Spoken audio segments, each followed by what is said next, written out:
أعوذ بالله من الشيطان الرجيم بسم الله الرحمن الرحيم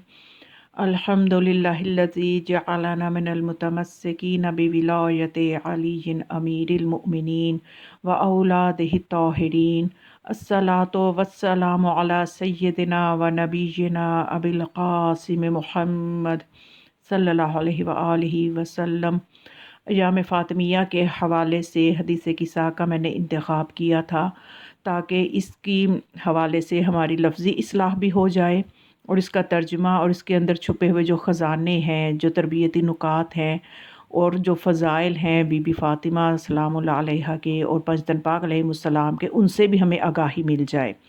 تو یہ اس کا ایک پارٹ 1 میں پہلے آپ کے سامنے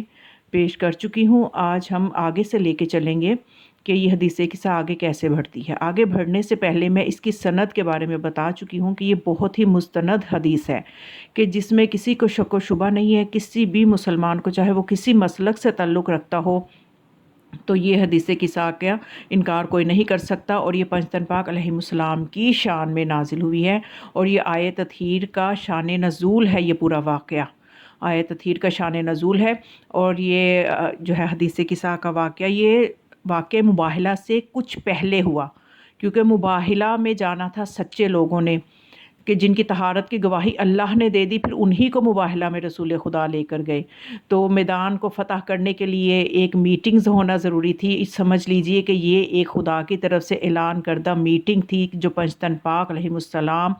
کے درمیان ہوئی، اور پھر انہوں نے مباہلہ کا میدان بھی فتح کر لیا اپنی صداقت کے بل بوتے پہ۔ تو یہ اتنی مستند حدیث ہے کہ اس حدیث کی کو جو ہے ائمہ معصومین اور ہمارے ائمہ جو ہیں وہ اپنی خلافت کے اس بات کے لیے پیش کیا کرتے تھے، یعنی اپنی خلافت کے ثبوت کے لیے اس حدیث کو پیش کیا کرتے تھے۔ مولا علی علیہ السلام نے بھی اس حدیث کو پیش کیا صداقت کے لیے، اپنی خلافت کے ثبوت کے لیے، جیسا کہ ملتا ہے روایت میں کہ حضرت علی علیہ السلام نے رسول اللہ صلی اللہ علیہ وآلہ وسلم کے وصال کے بعد اپنے حق خلافت اور جانشینی کے دلائل دیتے ہوئے ایک موقع پر فرمایا، خلیفہ اول کے ساتھ مناظرہ کرتے ہوئے واقعہ قصہ کی یاد آوری کرائی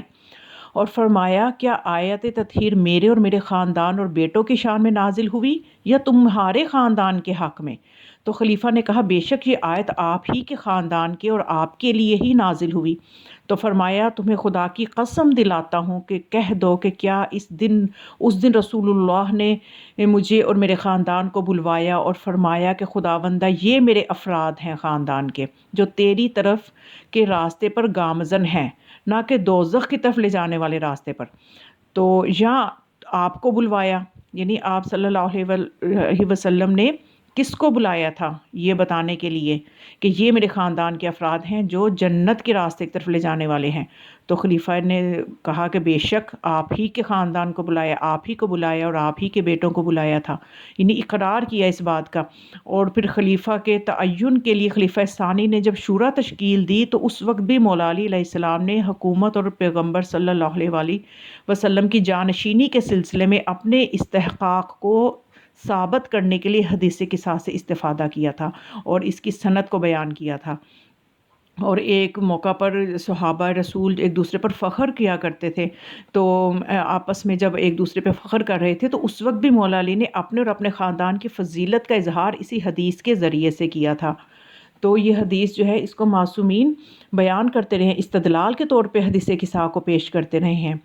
تو ایک مرتبہ جب یہ ہوا تھا یہ معاملہ معاویہ کے ساتھ امام حسن علیہ السلام کی صلح کے بعد،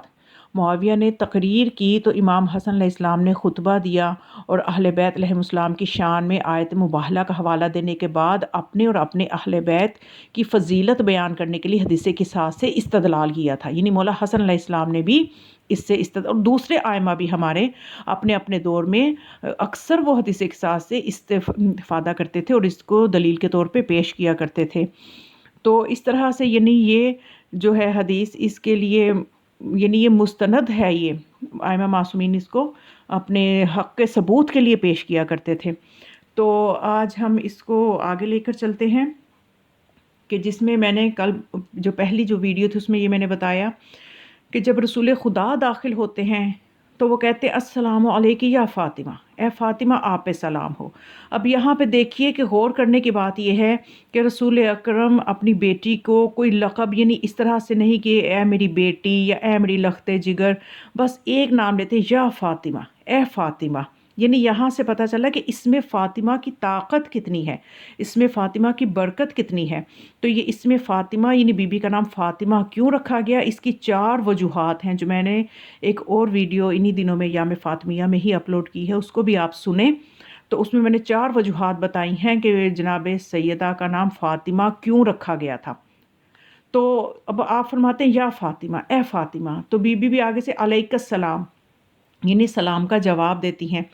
تو اس کے بعد یعنی آپ اس وقت رسول خدا کوئی اور لقب بیٹی کا کیوں نہیں لے رہے کہ آپ لوگوں کو بتانا چاہتے ہیں کہ اس میں فاطمہ کی برکت کو سمجھو، اس میں فاطمہ کے اندر چھپی ہوئی جو قوت ہے اور جو خزانہ ہے، اس میں فاطمہ کے اندر جو خزانے موجود ہیں، ایک ایک حرف اس اسم کا فا الف تا میم ہا، یہ اپنے اندر ایک خاص قوت اور خاص ملکوتی طاقت رکھتا ہے یہ اسم، اور اس کا ہر حرف اپنے اندر ملکوتی طاقت رکھتا ہے۔ تو پھر اس کے بعد جب مکالمہ باپ اور بیٹی کے درمیان جب ہوا کہ بیٹی نے فرمایا کہ میں نے چادر اڑا دی، اور پھر میں نے اپنے بابا کو دیکھا، وَسِرْتُ أَنظُرُ إِلَيْهِ، میں نے ان کی طرف یعنی ہو گئی ان کو دیکھنے والی۔ یہ سر ایک خاص لطف آئے گا کہ جو عربی زبان سے واقف ہیں اور تھوڑی سی واقفیت عربی سے اگر آپ پیدا کریں تو سر یعنی انظرتو نہیں فرمایا کہ میں نے جب نگاہ کی، وَسِرْتُ یعنی میں ہو گئی ان کو دیکھنے والی، یعنی اتنا مجھے ان کے چہرے پہ ان کے دیکھنے کے، اپنے بابا کے چہرے کو دیکھ کے مجھے اتنی خوشی ہوئی، اتنی میں خوشی ہوئی مجھے کہ میں نے جب اپنے بابا کے چہرہ کو دیکھا تو میں دیکھتی ہی رہ گئی کہ ان کا چہرہ بدر تمام کی طرح یعنی بدر کامل کی طرح جو تھا وہ روشن تھا۔ پھر اس کے بعد بی بی روایت کو آگے بڑھاتی ہیں تو فرماتی ہیں فما کانت الا ساعۃ واذا بولدی الحسن، کہ جب کچھ وقت ہی نہ گزرا تھا یعنی بہت تھوڑی ہی دیر کے بعد میرا بیٹا حسن آیا، قد اقبلا، حسن آیا، وقال السلام علیک یا اماہ، اور پھر میرے بیٹے نے کہا اے والدہ گرامی آپ پر سلام ہو۔ یعنی دیکھیے جو باہر سے آئے گا چاہے وہ چھوٹا ہے چاہے وہ بڑا ہے وہ سلام کرے گا۔ اور ہمیں روایت کیا بتاتی ہے، من بدأ الکلامی بغیر السلامی فلا تجیبہ، کہ جو بغیر سلام کی کلام کا آغاز کرے اس کی بات کا جواب نہ دو۔ یعنی ویسے اگر کوئی بات کرے انسان کہے کہ میں نے اس کی بات کا جواب نہیں دینا تو یہ بہت ہی زیادہ غلط کام لگتا ہے، لیکن اسلام سختی سے کہتا ہے کہ جو بغیر سلام کے کلام کا آغاز کرے تو اس کی بات کا جواب بھی نہ دو۔ تو اب یہ مولا حسن جب تشریف لاتے ہیں اپنی والدہ پہ سلام بھیجتے ہیں، تو اب یہاں پہ ایک اور چیز تربیتی نقطہ میں نے ہدیہ کرنا ہے کہ بی بی آگے سے فرماتی ہیں وعلیک السلام یا قرۃ عینی وثمرۃ فؤادی، کہ اے میرے بیٹے تم پر بھی سلام ہو، اے میری آنکھوں کی ٹھنڈک، اے میرے میوہ دل۔ یعنی مولا حسن جو ہے انہوں نے سادہ لفظوں میں یہی کہا السلام علیک یا امہ، اے میری والدہ آپ پہ سلام ہو، لیکن بی بی نے جواب میں کیسے جواب دیا، قرۃ عینی ثمرۃ فؤادی، یعنی پتہ چلا کہ چھوٹوں کو بھی عزت بڑوں نے دینی ہے، آغاز بڑوں نے کرنا ہے، بڑوں نے ایسے محبت کے الفاظ کا چناؤ کرنا ہے جو چھوٹوں کے دل میں اتر جائیں اور وہ بڑوں کی عزت کریں۔ تو یہ آغاز تربیت کا بڑوں کی طرف سے ہوگا کہ تربیت انہوں نے کرنی ہے۔ تو بی بی نے، اور ہمارے یہاں کیا ہوتا ہے کہ بچہ باہر سے آ رہا ہے، سکول سے آ رہا ہے، ماں اگر کاموں میں بیزی ہے، بہت مصروف ہے، تو ایک بالکل ہی اکتائے ہوئے انداز میں جواب دے دیتی ہے سلام کا۔ تو ہمیں یہاں سے کیا ملا کہ اگر ہم بچے کی تربیت کرنا چاہتے ہیں، اس کے دل میں اپنی عزت جو ہے وہ بڑھانا چاہتے ہیں کہ اس کی تربیت ہو، تو ہمیں اس کو ویلکم کرنا ہے۔ وہ باہر سے آئے تو بڑی خوش دلی کے ساتھ اس کو ویلکم کرنا ہے، خوش آمدید کہنا ہے، جیسے بی بی فرماتی ہیں علیک السلام یا صاحب یا قرۃ عینی وثمرۃ فؤادی، اے میری آنکھوں کی ٹھنڈک، اے میرے میوہ دل۔ تو پھر مولا حسن فرماتے ہیں فقال یا اماہ انی اشم عندک رائحۃ طیبہ،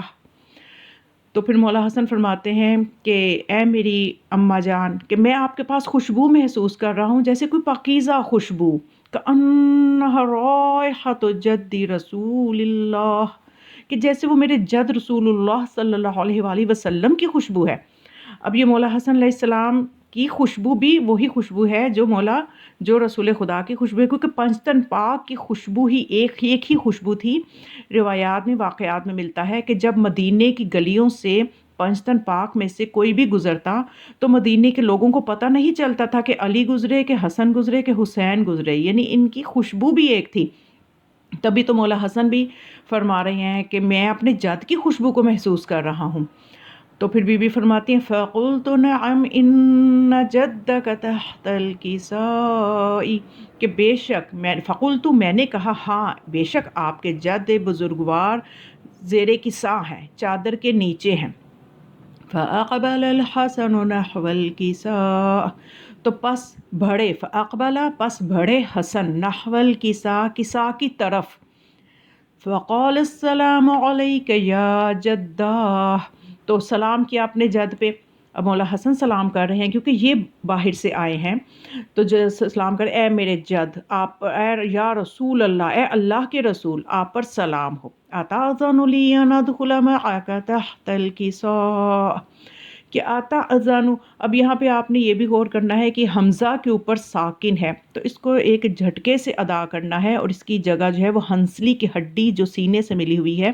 وہاں سے اس کی جگہ ہے جہاں سے اس حرف کو ادا کرنا ہے، یعنی اس حرف کا مخرج جب حمزہ ساکن ہوتا ہے تو اس کا مخرج، اس کی نکلنے کی جگہ ہنسلی کی ہڈی جو سینے سے ملی ہوئی ہے اس جگہ سے ہوگا۔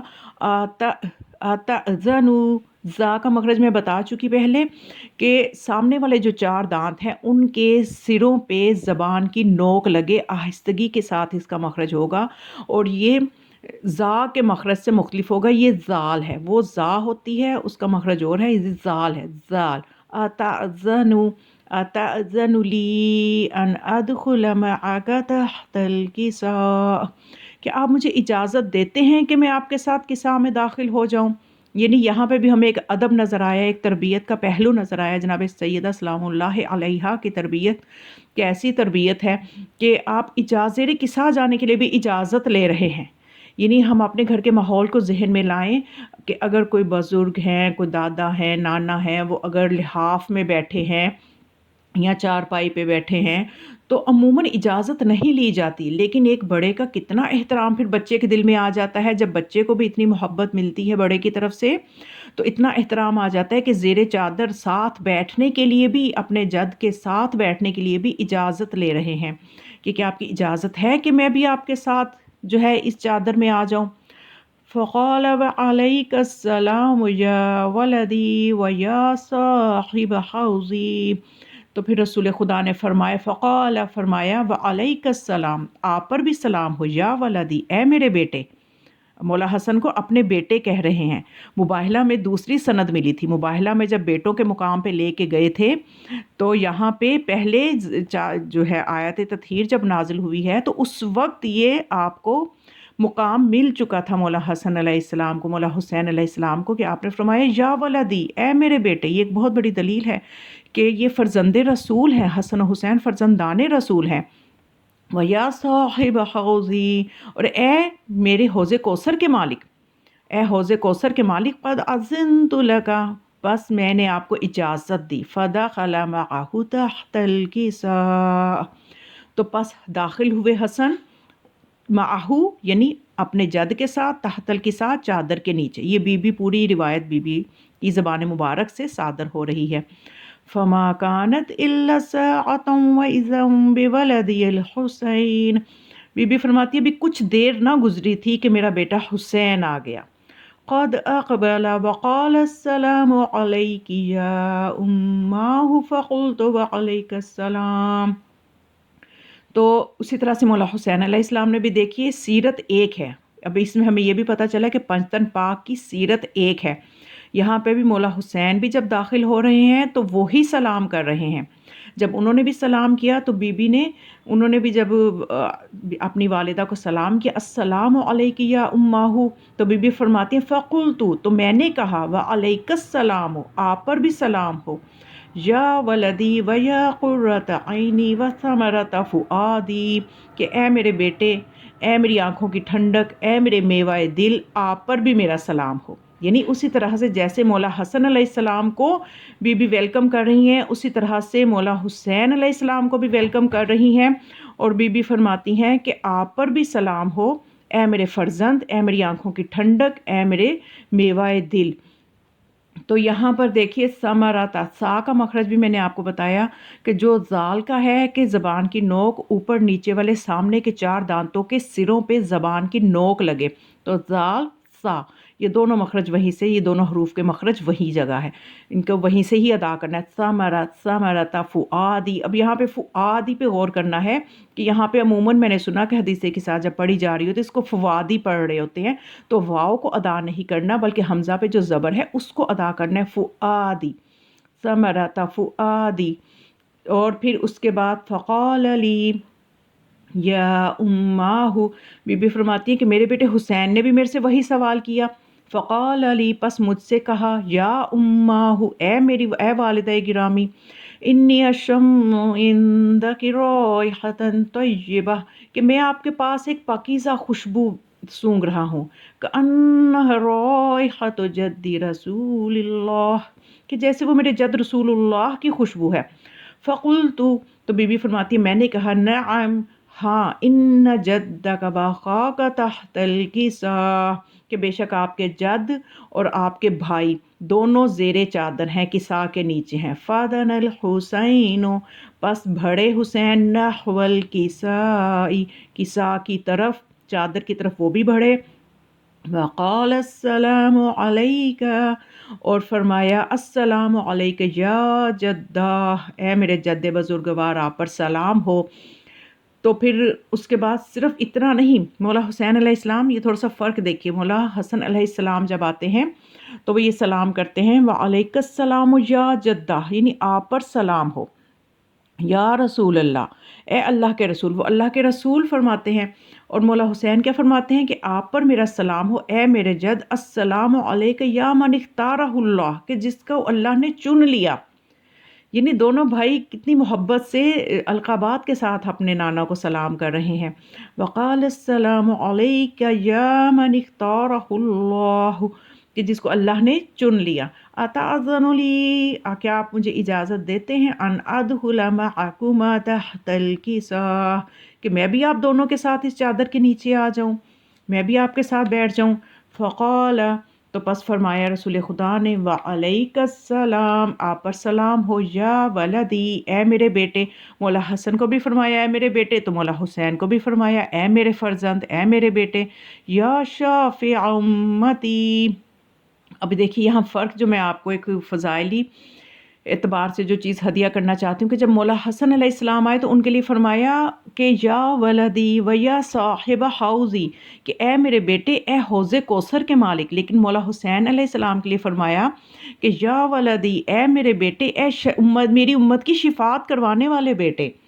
یعنی یہاں سے یہ چیز سمجھ میں آئی کہ سب سے زیادہ جو امت کی شفاعت ہوگی وہ مولا حسین علیہ السلام کے صدقے سے ہوگی، ان کی عزاداری کے طفیل ہوگی۔ کوئی مجلس کروا کے جنت میں جائے گا، کوئی مجلس سن کے جنت میں جائے گا، کوئی سبیل لگوا کے چلا جائے گا، کوئی سبیل میں مدد کروائے گا، کوئی دریاں بچھائے گا، جتنا بھی کوئی کام بھی معمولی نہ سمجھیے کہ ہم مجلس اگر کروا رہے ہیں تو اس کا کوئی کام میرے حصے شاید کوئی معمولی کام آ گیا ہے۔ جب آپ نے محبت میں کام کرنا ہے تو وہ معمولی وہ ہستیاں اس کا بہت وزن لیتی ہیں، اس کا بہت زیادہ اس کو عظیم سمجھتی ہیں، وہ اس کو ہلکا نہیں سمجھتی۔ تو مجلس یا عزاداری کے حوالے کا کوئی بھی کام ہو، کوشش کریں اپنے ہاتھوں سے کریں، خود کریں، اور پھر اس میں ایک ایک چیز کے اوپر جنت ہے۔ یعنی اگر آپ مولا حسین علیہ السلام کے غم میں ایک آنسو جو ہے، میں نے اس پہ بھی ایک ویڈیو اپلوڈ کی ہوئی، آپ میرے چینل پہ جائیں گے تو آپ کو نظر آئے گی کہ ایک آنسو کی قیمت جنت ہے۔ یعنی وہ جنت کے دنیا جس کے لیے جو ہے پریشان ہے، اور کئی چیزیں جو ہے انسان کوشش کرتا ہے میں یہ بھی کروں جنت مل جائے، وہ بھی کروں جنت مل جائے، تو غم حسین میں خلوص سے ایک آنسو بہانے سے بھی جنت مل جائے گی، روایات میں یہاں تک موجود ہے۔ تو اب یہاں پہ اس لیے آپ نے خاص طور پہ جو مولا حسین کے جواب دیا تو رسول خدا نے فرمایا یا ولدی و یا شافع امتی، اے میری امت کی شفاعت کرنے والے، قد اذنت لک فدخل معہما تحت الکساء، تو بس میں آپ کو اجازت دیتا ہوں قد اذنت لک، میں آپ کو اجازت دیتا ہوں، فدخلا، تو پس حسین داخل ہو گئے، معہما، ان دونوں کے ساتھ، تحت الکساء، چادر کے نیچے حسین علیہ السلام بھی داخل ہو گئے۔ تو بس آج ہم اتنا رکھتے ہیں، تو تاکہ ویڈیو بہت لمبی نہ ہو جائے، تو انشاءاللہ کل آگے سے جو ہے اس کو مزید آگے حدیث کساء کو لے کے چلیں گے۔ تو دعاؤں میں آپ یاد رکھیے گا۔ والسلام علیکم ورحمۃ اللہ وبرکاتہ۔